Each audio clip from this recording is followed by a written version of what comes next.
I'm sure you know what a python is. A python is a very large snake that swallows its prey whole.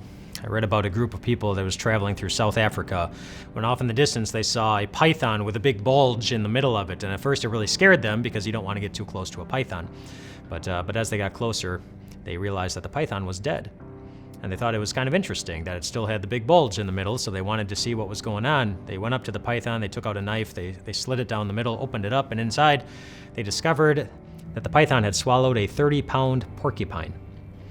And the porcupine, when it got inside the python, it extended its quills and it killed him from the inside. I'm sure the python thought that it was eating and consuming a very good thing, but what he was consumed with ended up killing him.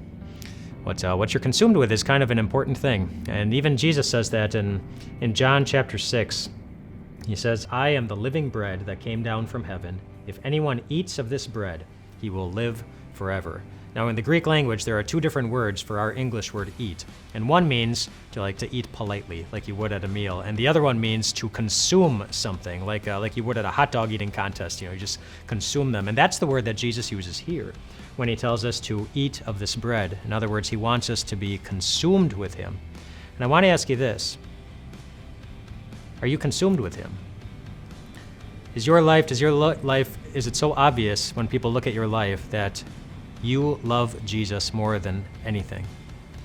Or would you need to do something different? Would your life need to look different than it does? Would you need to hang out in different places and do different things and talk about different things and have different habits? I mean, what would it look like if everybody were convinced that you loved Jesus more than anything? And what would it look like if we were absolutely convinced that Jesus loved you more than anything? Would his life need to look any different than it already did? Would he have to shed any more blood? Would he have to take any more nails? Would he have to do anything different? Pythons aren't the only ones who die as a result of what they're consumed with. Jesus did too.